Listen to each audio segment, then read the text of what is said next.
بسم اللہ الرحمن الرحیم۔ ناظرین کرام، ایک بار ہارون نے یونان سے ایک حکیم کو بڑی عزت سے بلایا۔ جب وہ بغداد شریف پہنچا ہی تو ہر طرف اس کی حکمت کا شہرہ ہو گیا۔ اسے دربار میں بڑی عزت سے نوازا گیا۔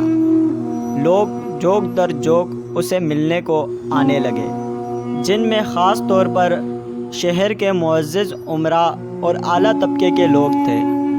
جب اس کا چرچا ہر طرف ہوا تو بہلول دانا رحمۃ اللہ علیہ کو بھی اس کا علم ہوا، اس کی حکمت کا۔ اسی غرض کے واسطے ملاقات کے لیے دربار میں آ گئے۔ خلیفہ سمیت سبھی کو علم تھا کہ بہلول مخصوص لباس میں ہی گھومتا ہے، مگر جب حکیم صاحب نے دیکھا تو بہت ناگوار محسوس کیا۔ حضرت بہلول دانا رحمۃ اللہ علیہ نے دیکھا کہ حکیم بڑی شان سے دربار میں بیٹھا ہے، وزیر امراء اس کی تعریفوں کے پل باندھے جا رہے ہیں۔ بہلول کچھ دیر خاموشی سے بیٹھے رہے اور پھر اٹھے اور حکیم صاحب کے پاس جا کر بیٹھ گئے اور پوچھا، حضور آپ کیا کام کرتے ہیں؟ حکیم بہلول کو دیکھ کر اسے پاگل سمجھا اور مذاق اڑانے کی غرض سے اسے کہنے لگا، جناب میں حکیم ہوں اور مردوں کو زندہ کرنے کا کام کرتا ہوں۔ دربار میں موجود سب لوگ دبی دبی ہنسنے لگے۔ حضرت بہلول بھی ہنسی کی آواز سن کر مسکرا دیے۔ حکیم صاحب کی طرف دیکھا اور کہنے لگے، جناب حکیم صاحب، برائے کرم آپ زندہوں کے حال پر رحم کریں۔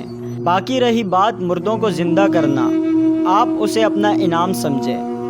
دبی ہنسی کہکوں میں بدل گئی۔ ہارون رشید بھی ہنسنے والوں میں شامل تھا۔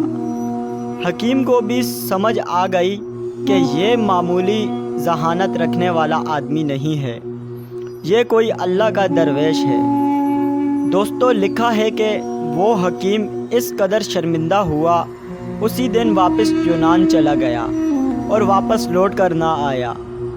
دوستو، ہمیں سبق یہ ملتا ہے کہ کبھی بھی کسی کی ظاہری شکل و صورت دیکھ کر اپنی رائے قائم نہ کریں۔ ممکن ہے کہ وہ اللہ کریم کی بارگاہ میں آپ سے زیادہ مقبول ہو، کیونکہ خوبصورت چہرے کبھی بھی خوبصورت دل کے برابر نہیں ہو سکتے۔ ناظرین، اللہ پاک سے دعا ہے کہ وہ ہمیں اپنے بڑوں کا ادب کرنا سکھائے اور اہل بیت کا غلام بنائے۔ آمین۔ ملتے ہیں نیکسٹ ویڈیو میں، تب تک اللہ حافظ۔